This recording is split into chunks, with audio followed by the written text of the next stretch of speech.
All right, well, welcome everyone. I'm Jamie Hanna, and I run the Wellness Wednesday program here. And without further ado, I'd love to introduce Kelly Burns, who is our presenter today. Thank you.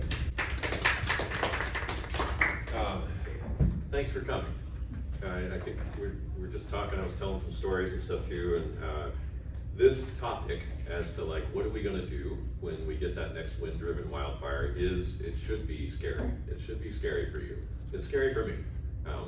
I've got a long history of what I've done in Ashland and around Ashland, and only recently in the last couple of years I jumped into emergency management because there was a big gap there during the Alameda fire. But we're going to talk about things that you can do today. You're going to talk about things that you can do today with each other as we go through this thing, because I think if you're like me, and I know I am, if you're an experiential learner, you learn better. So I'll talk some, I'll tell a few stories on things, and then we'll go through some things that will help you get used to seeing what it might look like if it comes in on your phone as an evacuation message, and we'll talk our way through it.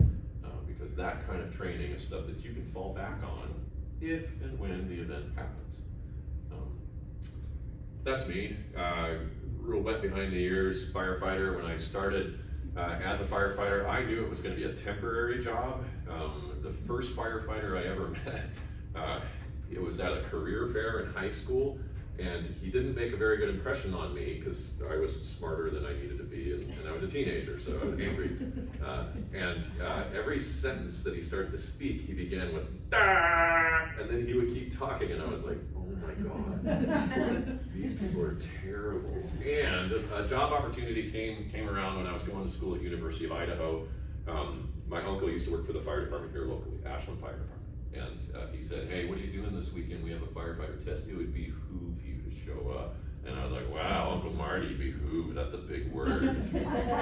But I came and I took the test, and I knew, and he had already encouraged me to get a job with the fire service, but then move on to be a doctor or a lawyer, because that's what I thought I was going to do, because I had good test scores. I was ready to launch into those kind of things. But I wanted my undergrad degree, and a fire schedule would allow me to go to school full time as well.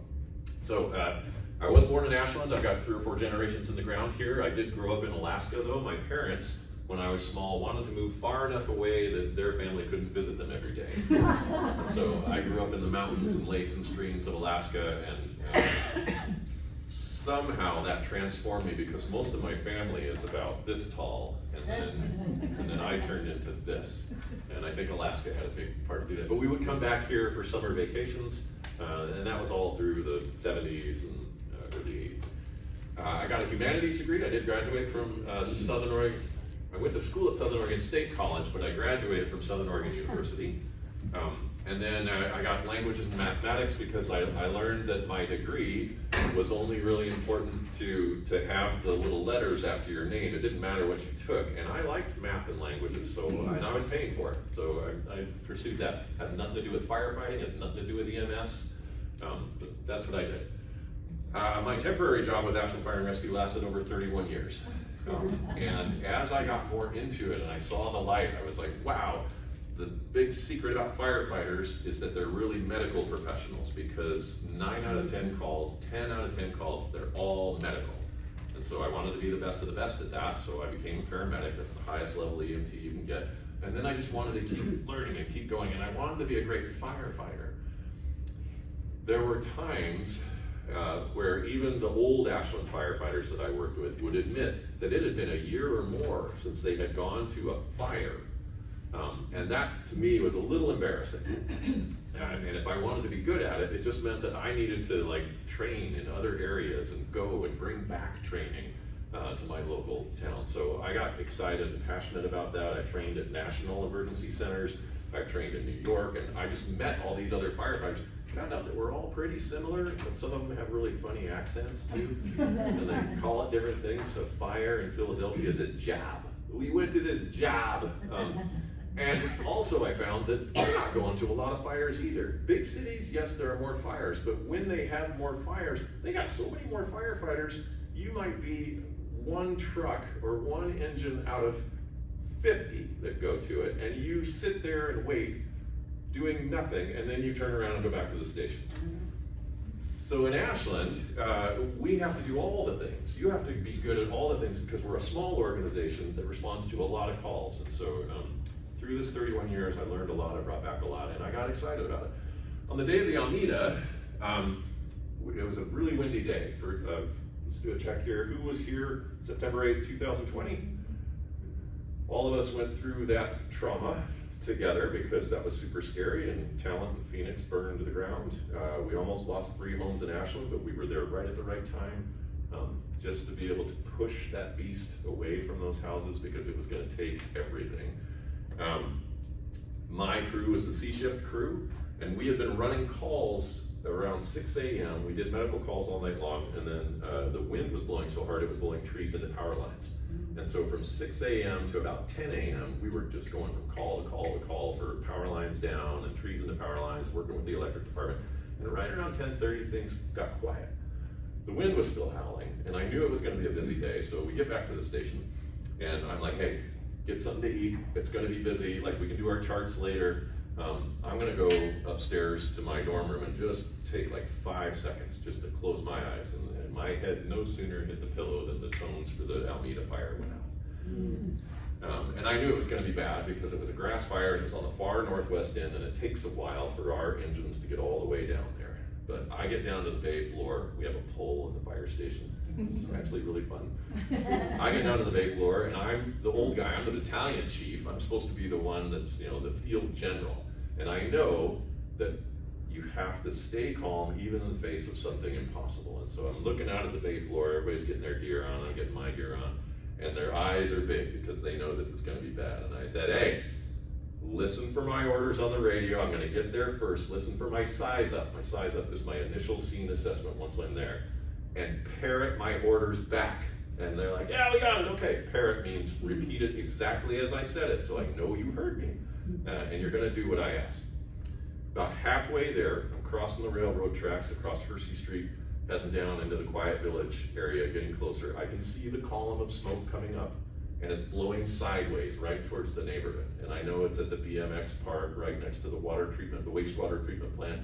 And so my very first orders were calm and cool, even though I was excited too.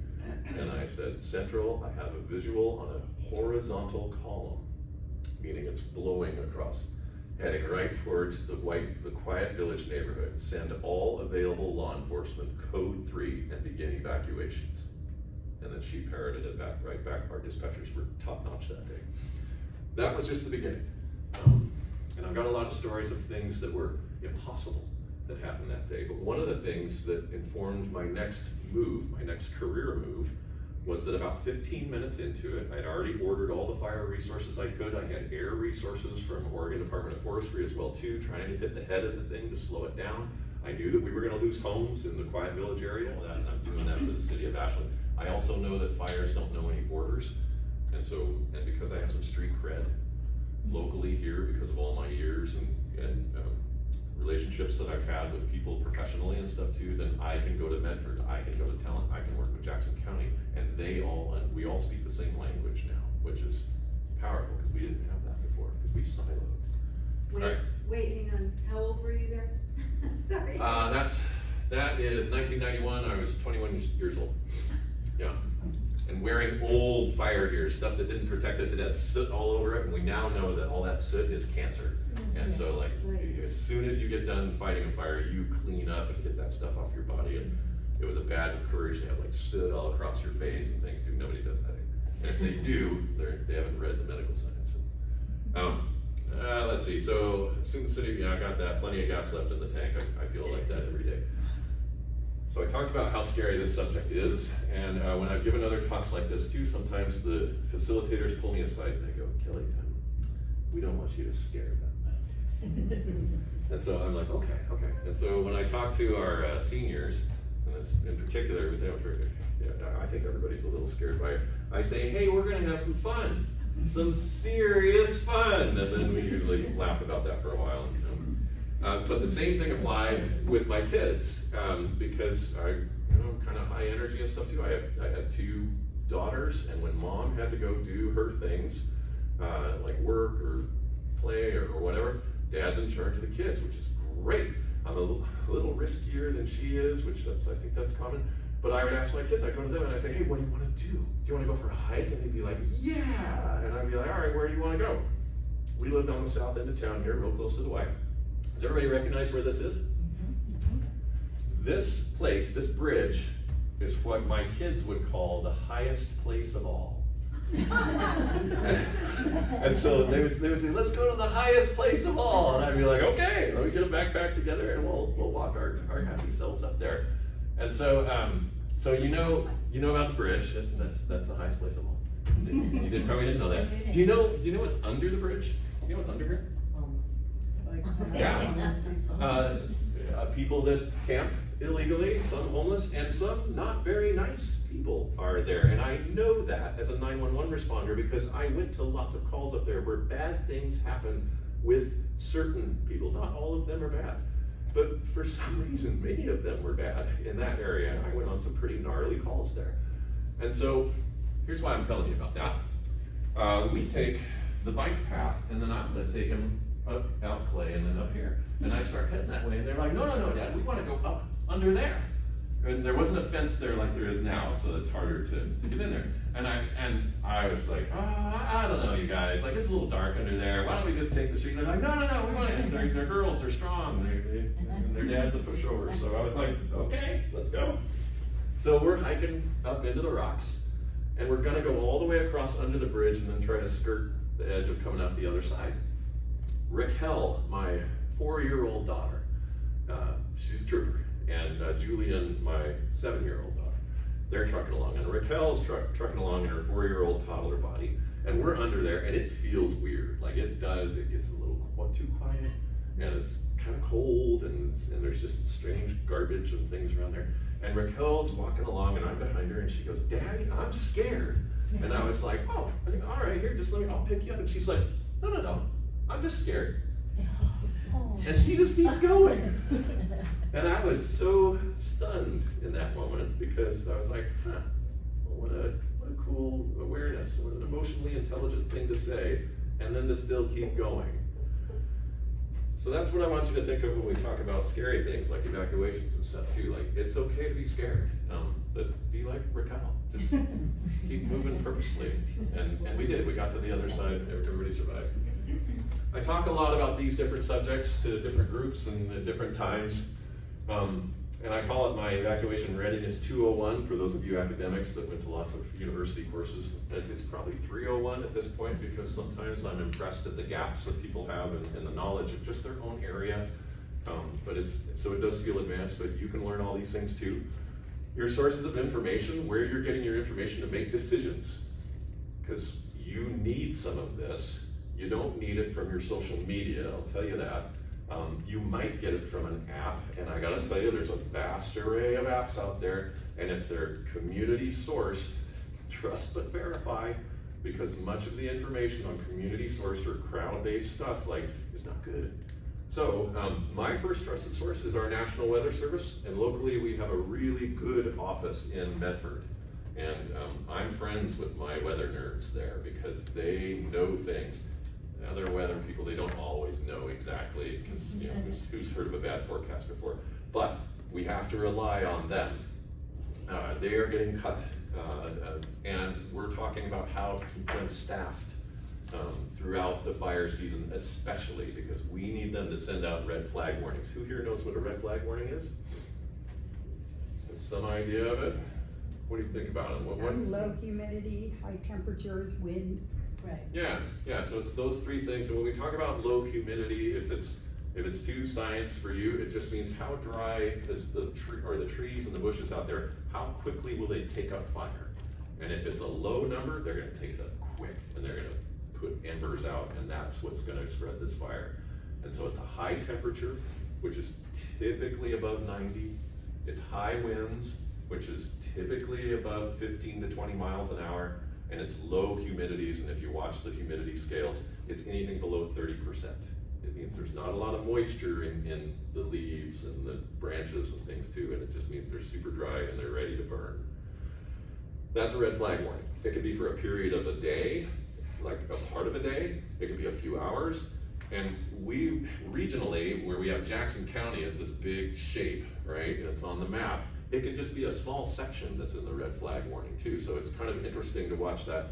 I want you to go to the NOAA websites, the local NOAA website to like see these things. It takes a little bit of getting used to it. There is a learning curve to understand exactly what they're saying because they still talk in their technical words and stuff too, and even I get angry at that.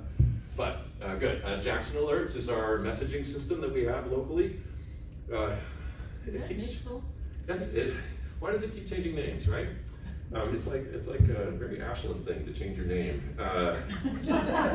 So over the years, the name has changed, and I understand. It's important to do that sometimes. So they just rebranded, and now they're Jackson Alerts.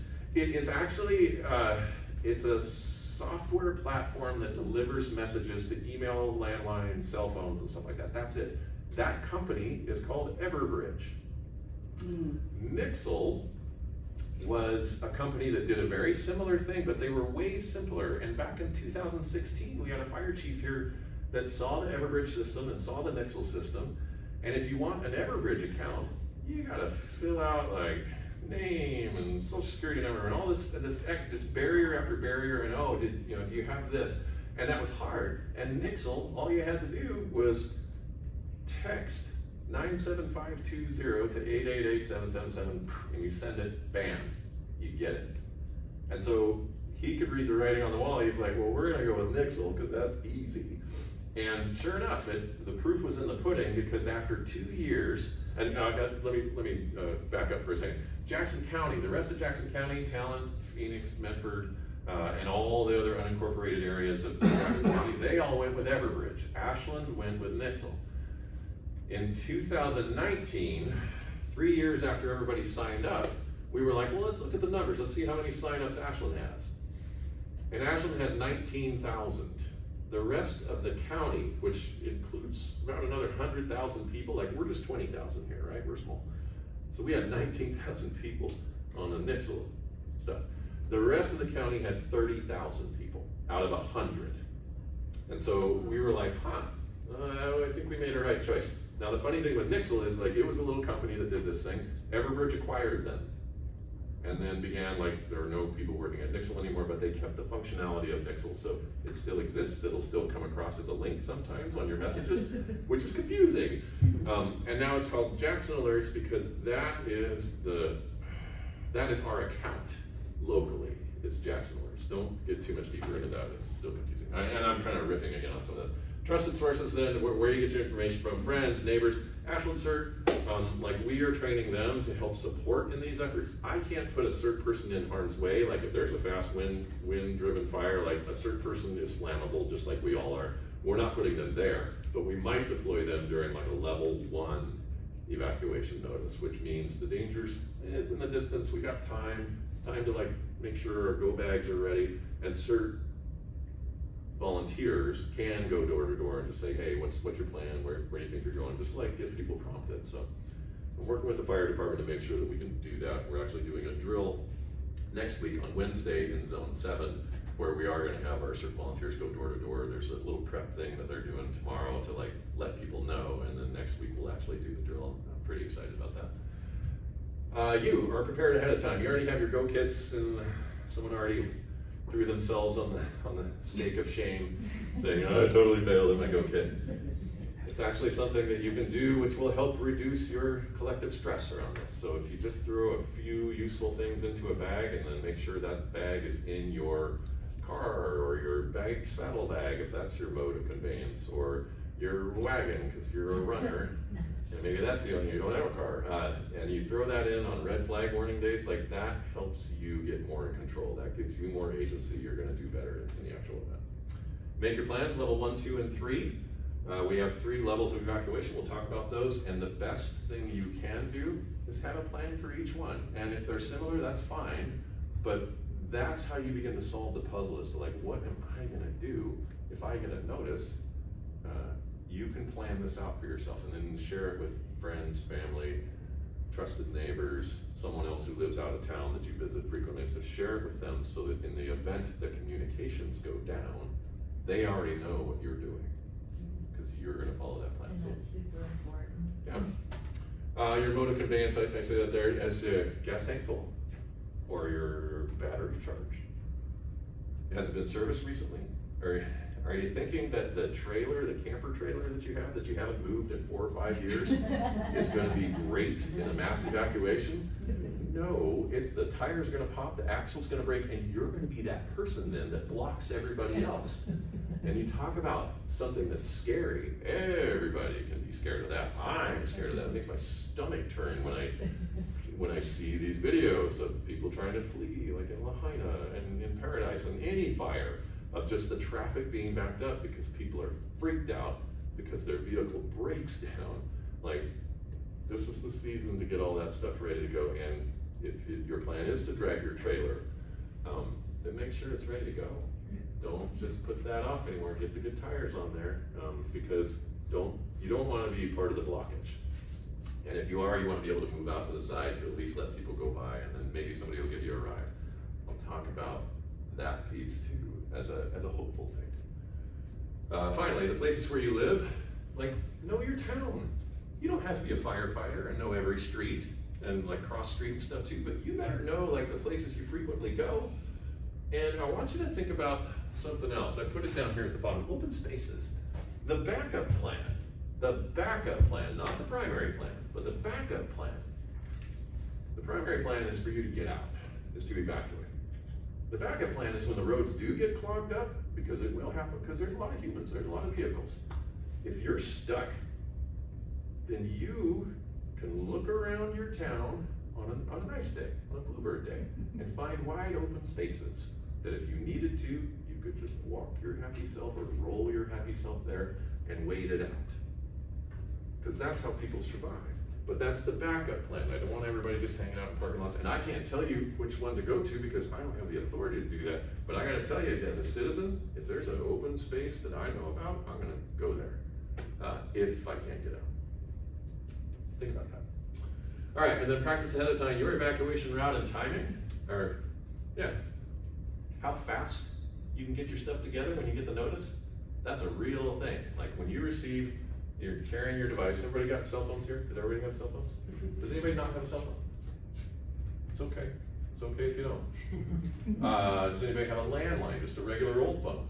Everybody in the room, or did we finally get rid of those? Right. I got rid of it. Yeah, less and less, and the infrastructure to support that stuff is gradually on the fade, so everybody's gonna have a device. When you receive an evacuation message, there's this thing that we do as humans to try to verify. You look at it, if you're living with somebody, like, hey, did you get that? Does yours say the same thing? Is this real? I wonder what my neighbors are doing. Look outside and see if anybody's doing anything. Is there smoke? Is there fire at your doorstep? You want to verify, and that time period that it takes you to actually act, that's milling, and that can be critical in your own response. And so, if you practice something like this, if you get a practice message, or give yourself a practice message, say, hey, evacuate now, and then see how long it takes you to grab things and put things where you need them, and get the pet carriers and the extra meds and the dog water bowl and things like that. How long does that take you to do that? And then when you're driving out of wherever it is that you live, stop the timer and go, that took me 12 minutes. I wonder if I could shave that down to 6 or less. What if there's 14 cars in front of you? Yeah, and what if there's 14 cars in front of you? Like, how are we gonna do this? All right, your evacuation route and timing, north and south. We have a wind pattern in the valley. In the mornings, which way does the wind go? Normally. It kind of goes, yeah, it kind of goes from the south end of Ashland and it blows to Medford. That's the way I look at it. In the morning? In the morning, yeah, because the cooler air is coming down from the mountains and into the valley. It's just our natural thing. It's also elevation based, because sometimes when it's really windy in Ashland, because we're higher up, I call people in Medford, they're like, what wind? And I'm like, how is that even possible? But we have a cool air mass that usually drains down into the valley towards Medford, and by the afternoon, the ground heats up and it turns around and then it goes from Medford to Ashland. It's usually mornings, we're blowing this way, and in the afternoon, you'll see, and in the afternoon, Medford's pushing it all back towards us. That's the normal wind pattern. So, which way is the fire gonna go? Where's the fire gonna come from? The wind. It's gonna follow the wind. And so if the wind is blowing towards Medford and you get an evacuation alert, somewhere south of you, the fire is coming your way. And so you need to think about where you're gonna go north. Are you gonna go to Talent, Phoenix? You have friends in Jacksonville? Are you gonna go to Grants Pass? Or are you just gonna go to the coast like the rest of us want to and just cool off? Maybe. What happens if the wind's blowing the other way? I have some friends that are like, if you go over the I-5 pass, anybody drive I-5? They're gonna go to All Star Liquors because they have a big parking lot and a viewing area. And I'm like, okay, it's a little dark. And so, but there's also viewpoints along the way there that's over the pass. You don't have to go all that way, depending on the incident, depending on the fire, right? Because if we could only predict where it starts, what time of day, and where the safe place is gonna be, then we would do all that ahead of time, but we don't always know. It's on you. It's on you to design your plan and to think about what you're gonna do. Now, a good friend of mine who is the Butte County Sheriff who ran the Oroville Dam disaster evacuations and the Paradise Fire, the Camp Fire evacuations. He came and he talked to us locally because we had our event, and he's a subject matter expert and a rock star at evacuations. Like, he's got his team organized and they just kind of know what to do. And they know they're overmatched every season, but they keep coming at it and they keep doing really well. And he said, no plan survives first contact with the enemy, which basically means you can have a great plan. You're gonna need to adapt at some point because it may not be the best decision for you to do. You might have something else that comes up, and we learned that in Alameda time and time again, where we thought things were supposed to work a certain way, but it wasn't. And so we couldn't just like, get frustrated. We had to adapt as quickly as possible, dust ourselves off, get back up again, and get back in there. And I remember saying that so many times to my responders during that event. All right, so north and south, I want you to have ideas about where you're gonna go. That make sense? Yeah. The fire is south, Yeah. so you don't wanna go north, but should you go south into the fire? No, you shouldn't necessarily go into the fire unless you're wearing all the gear and. I mean, evacuate towards the fire. No, Yes. yeah, you wanna go away from it. But Yeah, if whatever, it's- wherever away is. If away is where the fire's going. Yeah, then think about that, yeah, Cause so. it comes right up Right, the hey, I-5 corridor. I do what ifs all the time too, like, what if you were in the Alameda event and you're like, well, I'm just gonna go to Talent. Oh crap, Talent's on fire now, okay, I'm gonna go to Phoenix. God dang it, Phoenix is on fire now, I'm gonna go to Medford. Some people did that. We don't always know, right? So depending on the size of the incident, the windy day that we have, like if it's a red flag warning and we have high winds and the fire starts in a certain area of town and you're in the path of harm, then consider that you might wanna go over to Josephine County and hang out for a little bit, right? Or even go as far south. Or, you know, the lesson from the, Norman McLean wrote Young Men and Fire, and it was about a burn over in a forest fire. And what they had done after they saw like what happened to the firefighters that died on this hillside is that they were all running up to get away, and if they would have gone side hill, it would have been fine. But they weren't doing that in the moment. They're good, they're tough, but they just kept thinking they're gonna get over the ridge, but they could have gone to the side. I think about that too with any fire in any direction. I'm like, well, what are my other routes? What are my other ways? You know? And maybe you're gonna speak to this, but during that Alameda fire, the fire jumped I-5. Yeah. Right? And they were exiting all the traffic off I-5, which is all clogging our neighborhoods. Yeah. So that's what concerned me. is that- I can answer that tactically and strategically. So we have partnered very closely now with Oregon Department of Transportation because it's on them to like do that right. And the two fellas that are in our Southwest region were there for the Alameda, and they were like, we are never screwing this up again. And so we have made tactical plans. City of Ashland has made tactical plans with them that they will not let traffic in the exits. They will only allow outflow on the exits. And that happens, it happened on September 4th this last year, and it worked. Okay. So I know that we've exercised that. And you have the new entrance. Right? And we've got the little North Mountain escape ramp just for an incident that might be for that. And we might actually get a chance to practice that, practice driving on it. So mark your calendars on October 11th. I'm trying to spin up a community evacuation drill, which anybody that wants to can participate in. there'll be some things that you gotta click on and do and stuff, and there's a bit of infrastructure that I have to build for it, but ODOT has said, whatever day we pick, they'd be happy to supply people to like open up those gates and then put the cones out so that people don't get hit. And they will monitor it for the time of that drill. And that's gonna be fun, serious fun. The other things too, because again, what ifs, day versus night. Where's your phone, where's your messaging device when you go to bed? How loud is the air blower thing or the white noise machine that you need to sleep? And is it louder than your alerts? You don't need to get rid of that. But if it's a red flag warning day, I want you to think that maybe you're gonna sleep a little lighter and keep your phone next to you. That's an easy thing to do.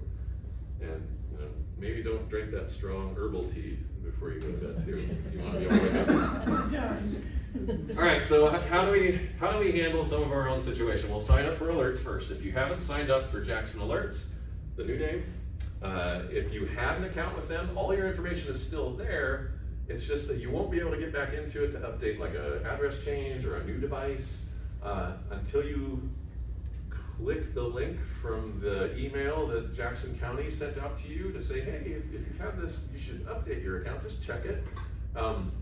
And when you click that link, it knows you already because you're clicking in from an email or from a device. And then it wants you to make a new username. And I gotta tell you, you think your username is clever. It's not as clever because there are millions of people on Everbridge right now. There's lots of systems and places that use Everbridge. And so, what's your name in the back there? You, yes. You're looking at your cell phone there. Oh, Vicky. Hi, what's your name? Vicky. Vicky, what's your last name? Brombacker. So Vicky Brombacker, your username is probably vicky.brombacker. And because you think you're clever, you're gonna go Vicky Brombacker 12 because December is your favorite month. And so as you're trying to make a new username, I'm sorry, I'm using you as an example, I'm not trying to shame you, but this is happening. So like when I tell people you gotta make a whole new username, you do that because you're like, well, I want it to be my name and then a two-digit number. There is a good chance that out of the millions of people on there, there is like 10 different Vicky Brombacker 12s, and the system will say, no, that's not a good username. And so then you're gonna be like, okay, well, let me type something else up. So get more creative with your username. Make sure you write it down once it takes it. But that's the first hurdle to updating your Jackson Alerts account. And I fielded, I think 120 different emails and angry phone calls on this because I get frustrated too. When I was told by my Jackson County emergency manager, hey, you gotta get in and do this, I'm like, oh, Kelly.Burns 12, because that's my favorite. Nope, can't take that. Okay, Kelly.Burns, firefighter. Nope, that one's taken too. God dang it. And so you gotta keep trying. Once you get through, then it'll ask you to make a password. And you don't have to remember all this, but I do want it to come back to you when you're trying this out. You can't use any of your old passwords either, because it remembers them. And so when you try to enter your same old password, because that's reliable, you can remember it, you don't even have to write it down. It's like, you can't have that. So you gotta make a new one, which means you gotta write down a new username and a new password, and then you're in your account and you can update all the stuff. Once you get past those two hurdles, you're great. Yeah, Jamie? So I will send this all to you as well, so you can just click on the link. Yep. Oh, good. Yeah. For sure, yeah. We'll turn this into like a PDF, something that's really easy. Yeah, and I can pull the link out for them. So, Okay. Yeah. All right. What kind of messages are you going to receive? So I kind of make fun of county, state, feds because they're clunky, they do bad, they're not good. They weren't good in Alameda, for sure. But I got to tell you, with a change in leadership over the last couple of years, the state has gotten their act together. And I really like the new leadership that's there now at the Oregon Department of Emergency Management. I know them, they know me, which is great because then we have street cred down there because we're, little Ashland. And so they aligned us with the different levels of evacuation notices. Level 1, be ready. Level 2, be set. Level 3, go now. We actually changed the language it used to be ready, set, go, like a foot race, right? And a lot of places still have that, but social science and research has found that you needed a little action word in there in order to motivate people when they receive the message. So the most recent change, it used to be ready, be set, go. And the funny thing is that like they found, again, through research, that people would get this go and they'd be like, go?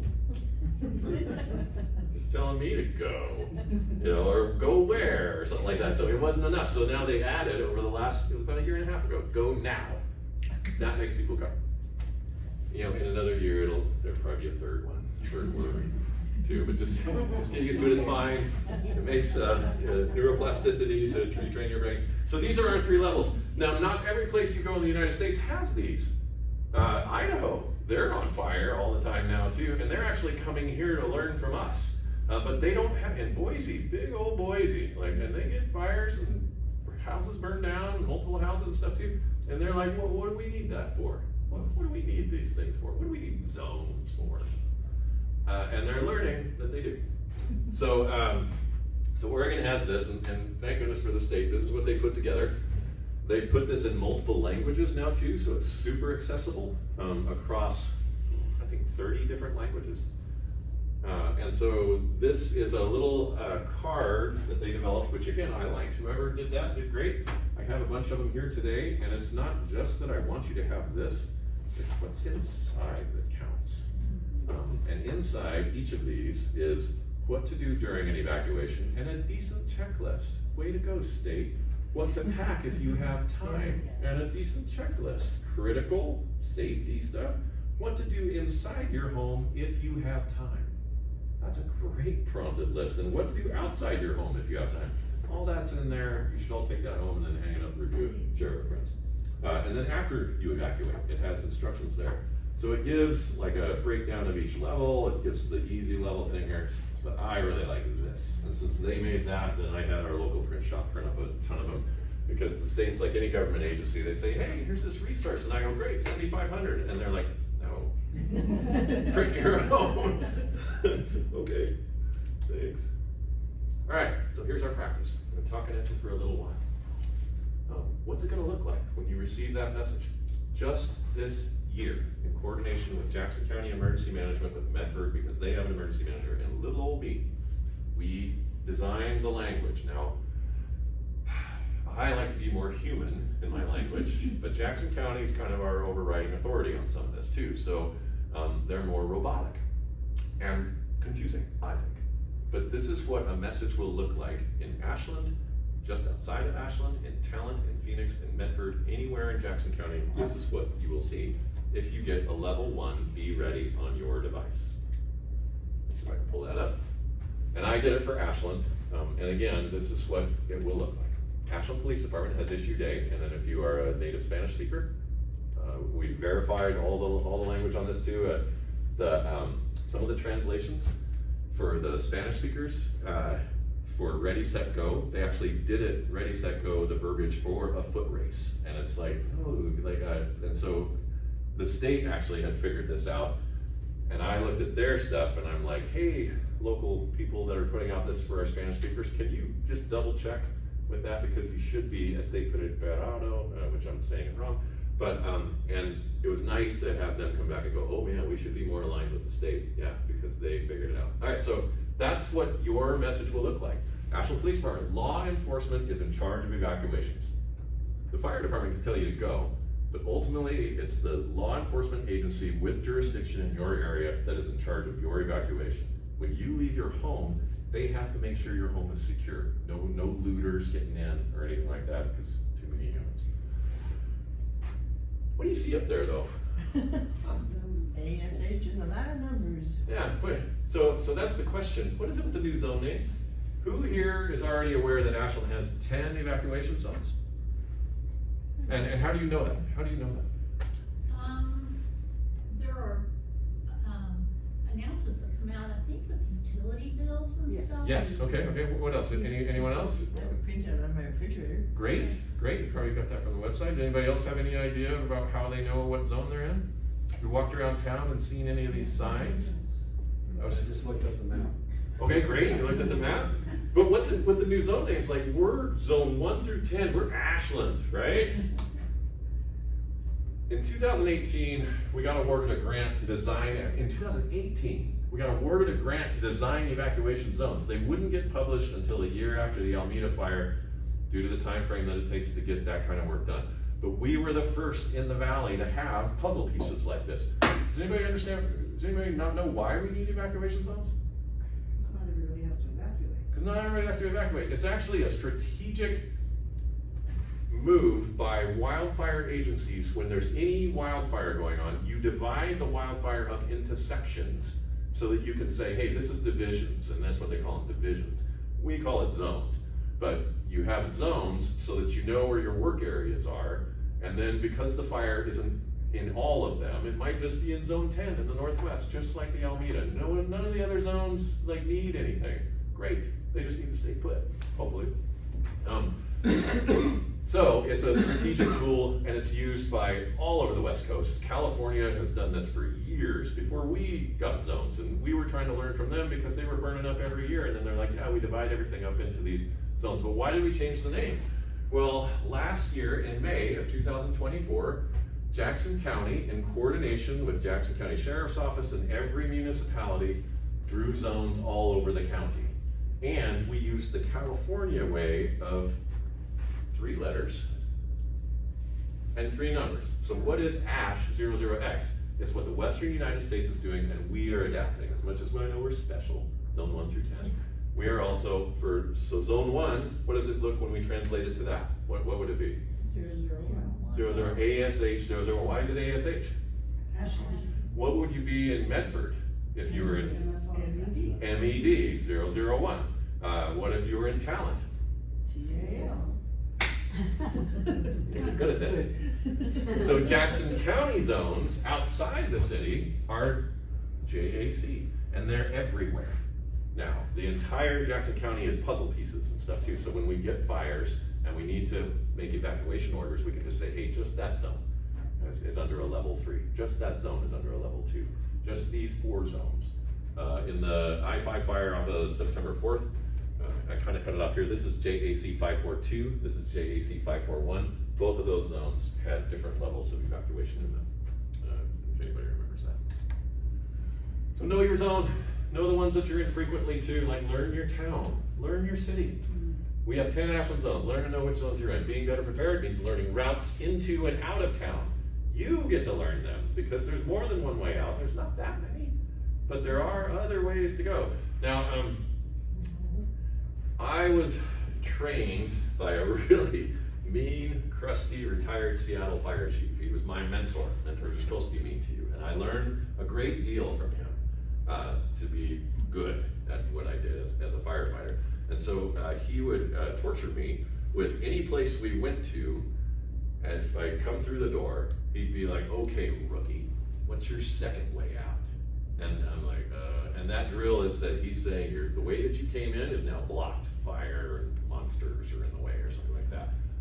What's your second way out? And then I would have to very quickly go, okay, well, Stu was there. I'd be like, Chief Stu, I would, take that window. And he's like, you're not gonna bust through the window with that. Like you see that in movies, that ain't happening. Try again. And so then I have this exercise. So I really do have like a reflex in me that every place I go into, I'm looking at my next way. Every room I go into. So you, as a citizen of Ashland, you as a resident in Jackson County, when you're driving to a place, and I don't know if anybody had an annoying dad that always took a different route on the way over. Or an annoying mom, I guess. My dad, it's more of a dad behavior, I think.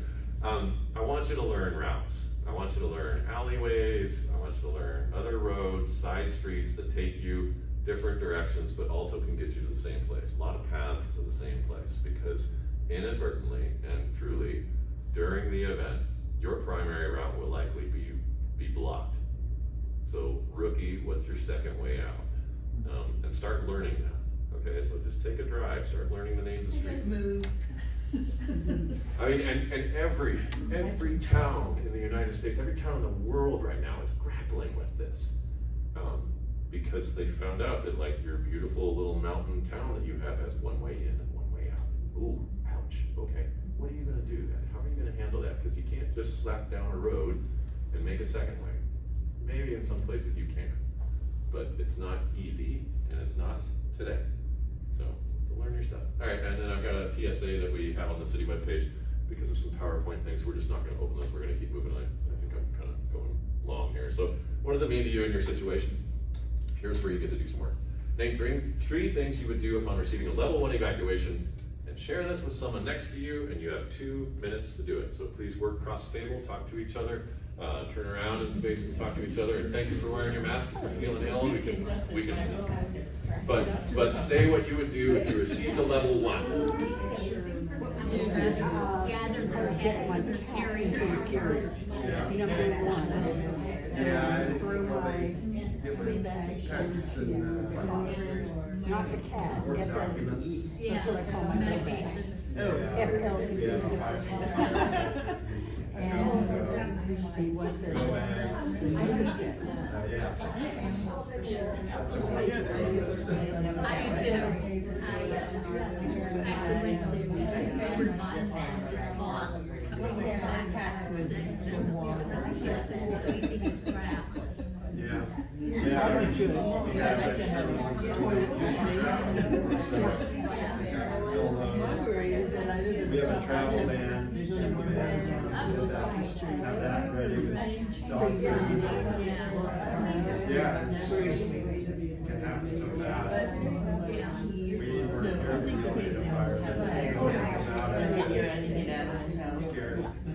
I had just moved here. water. That's a good one. I gotta remember. Well, I already have water. I keep my water. I got here January 2020. I should just go ahead and March, go back. Okay, I'm gonna cut you off right there. I said you had 2 minutes, I really only gave you 1, because I want you to compress your time a little bit. And that's something else my cruel mentor did to me too, he always cut me short. These are other things that are mentioned even on the little card here that explains it. If anything that you said, and I like the granular stuff too. I heard somebody say, oh man, we got this camper van, we're gonna get in that, I'm gonna grab my medications, and like, good, you're solving your puzzle, this is great. These are the other things that are general. Be aware of danger in the area and stay informed. Where are you getting your information? Who are your trusted sources? I recommend City of Ashland website, press releases, City of Ashland social media. I'm dubious about social media. And there are other apps out there. I'm trying to warm up to Watch Duty, but I am dubious of Watch Duty because during the September 4th fire, even though it had good wind information and good fire perimeters, and there was some good information, some bad actor put out a false map of the zones and said that both were a level 3, which is an absolute, made me a little mad to see that, and it was happening as we were trying to push out good information. So, trust but verify. If you're getting it from an app or another social media site, maybe just double check with me or my City of Ashland webpage or my press release or my PIO, Dorinda Cottle, who is the City of Ashland Communications Officer, who will be getting fed the right information as much as possible, or Jackson County Sheriff's Officers, great. Just be careful where you're getting it. So consider moving pets and livestock early, consider your primary and secondary evacuation routes, thank you, Stu. And then leave early if you might need extra time. If it's a level 1, then maybe it is time to go visit your friend in Grants Pass. And do it calmly and easily. It's a level 1. Then you can monitor the news and see where it goes from there. What does it mean to you in your situation if you get a level 2? Here we go. Now we're gonna go up a little bit. Now I'm not gonna have you solve this one because I wanna get us to the level 3 and I wanna hold us to our time. But these are some of the things that a level 2 means. Significant danger in the area, stay informed and be alert, continue to check for updates through local, city, county, emergency services, websites, and media. It's time to act at a level 2. It's time to grab your things and put them in your vehicle just so you're ready or set to go. It might be, and this, I sometimes omit this last statement. I've had to try to massage this. Conditions might change rapidly. You do not need to wait to receive another notification. You don't need to wait. The one that I've taken off says, it might be the last message you receive is a level 2 before communications fail. And I don't want everybody thinking they're gonna fail every time, because they don't. But a level 2 can be, it's a good time to be like, you know what, let's go. Let's get out, let's head to All-Star Liquors. Let's go to Grants Pass. All right, what's a level 3 gonna look like? This is what a level 3 might look like, because it is a no notice, a rapid thing, and I need you to make your best choice and get out of the way now. I'm gonna keep it short. And this is, again, agreed upon language with the rest of the county.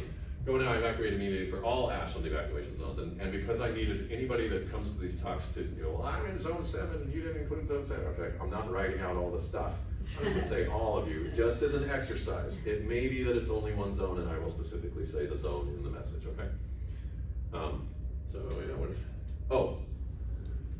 just because the fire starts in a zone doesn't mean that whole zone will be level 3. But if one of these guys or gals knocks on your door and says, go now, you need to evacuate, that is a level 3 notification without a message on your phone. That is a good message. So if they're there, and they're on their PAs, driving by, everybody evacuate, there's a fire, something like that, that's a level 3 notification. And it might just be for 6 or 7 houses in one small space of that zone. The whole zone doesn't need to evacuate, just those 6 or 7 houses that are in the path that law enforcement's like, yeah, we need to get these people out. Those people are then a level 3. The rest of us, we might be okay. So you see one of these guys, it's a great picture next time. Almost like, what does it mean to you in your situation? Name 2 things you would do upon receiving a level 3 evacuation notice. Share this with someone next to you. You have 1 minute. Go. Get my car. My cat first. Yeah. Then I wonder which way to go. So you only have one way to go.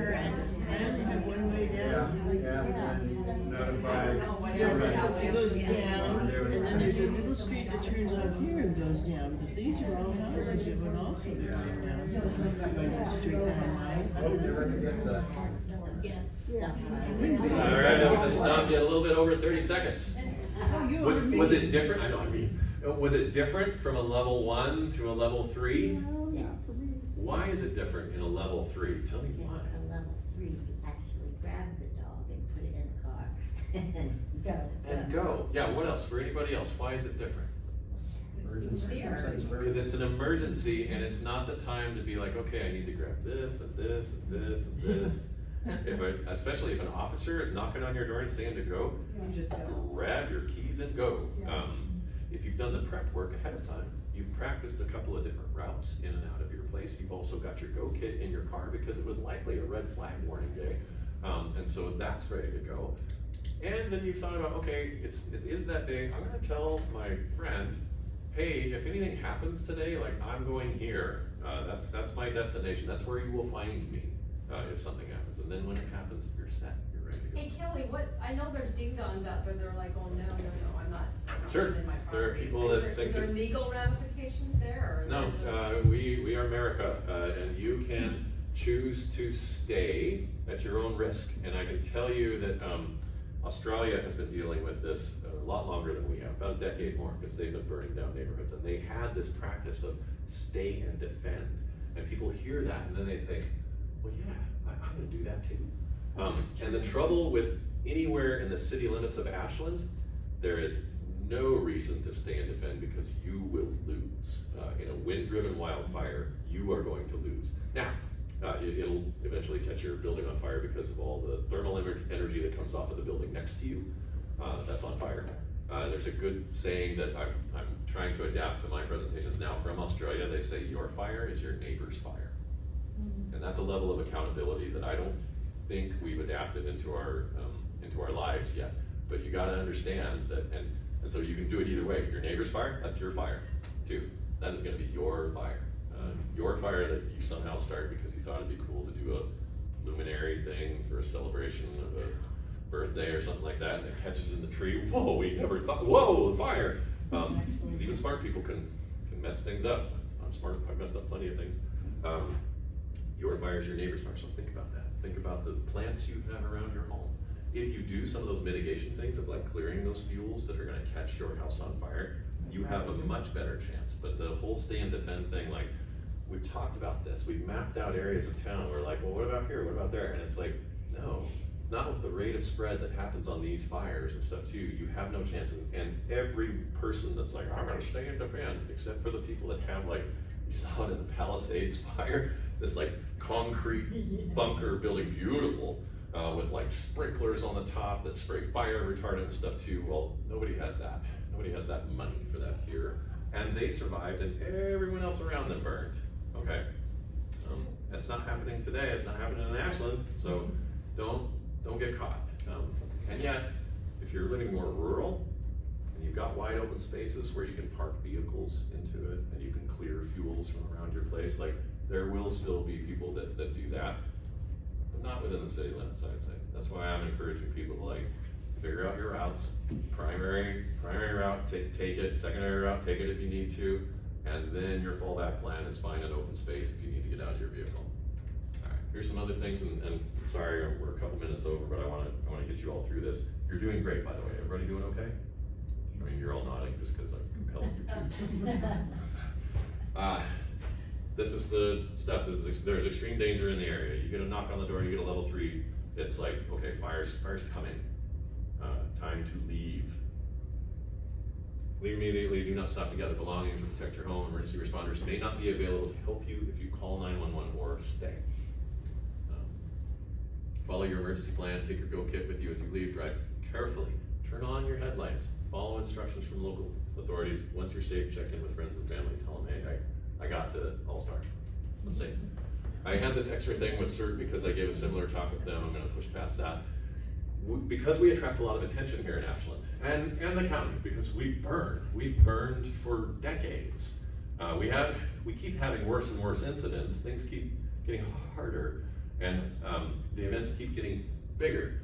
But we keep trying to adapt and pivot and stuff too. And so other places like Idaho are like, how are you guys doing that? We had this fire and it kind of sucked. And we want to learn from you. So we actually have had researchers from Boise State University, from University of Oregon, from Oregon State University, Washington State University, and they come and they like interview our people to learn their stories, but also to learn like what we're doing in our programs with the Ashland Fire Department, my wildfire group that does like fire mitigation around your home and has wildfire risk assessment volunteers and CERT volunteers and stuff too. Like what Ashland is doing is attracting attention. And so there was just a study, the surveys were completed.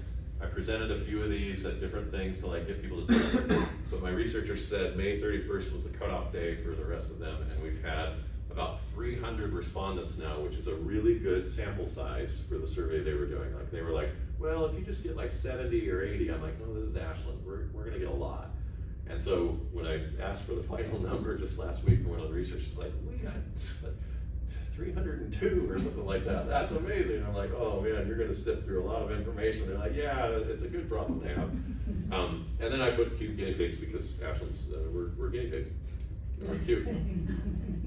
That study will be published in late 2025, and then the information that they gather for how people respond, the study's called Household Response to Wildfire, and it's how people behave, what they do, what they think of their risk level based on wildfire. Like what would they do if they got a level 3? And then they try to, check the little boxes on like, yeah, that's the action I would do and stuff too. So then they compile all that data and they're gonna publish it and we're gonna share it with the world. And so that's coming out then, and I'm making sure that the rest of the valley gets it especially too, because this is our home, this is important, we need to know the information too. A couple of things before we wrap up. Hey, good job, you just did something hard. You had to think about something that's incredibly scary, but I want you to know that you can actually do hard things. And you can solve some of your puzzle, if even you just solve small pieces of it every week, every other day or something like that. Just put a little time into it. You're gonna be way ahead. You're gonna be way ahead. So we did a workshop series, the next one that's coming out, and in Ashland we call it the Better Prepared Wildfire Series. July 16th is at the Ashland Historic Armory, 6 to 8 p.m. It's sponsored by Ashland News, a group called Ashland Together, Ashland Climate Collaborative, and the City of Ashland. So we're all working together. I'll be giving a presentation more scenario-based like this, not just like showing you messages, but actually giving you a fire scenario that might affect you and then how you're gonna work through it. And you will do table work with our citizens and stuff too, and there'll be other resources. So that's gonna be a really interesting evening. And then my baby, the community evacuation drill, October 11th, it'll be from 9 a.m. to 11:30 a.m. I'm gonna have ODOT helping. I'm gonna have all city departments helping with that. And until I get approval to have our landing area, that I want, then I can't share the rest of that, but it will happen, because they like giving me what I want. Thank you, Ashland YMCA, for letting me come and talk. Thank you for your patience and stuff too. I know we went over time a little bit. Let's get ready to face this fire season together. I just wanted you to know that they survived the trip to the highest place of all. And this is what happens when dad is left in charge and mom gets mad because it splashes everywhere and it wrecks the grout and stuff too.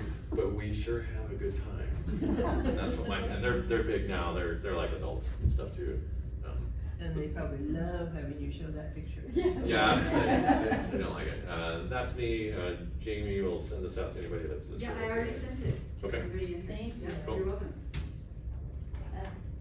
Thank you. Not-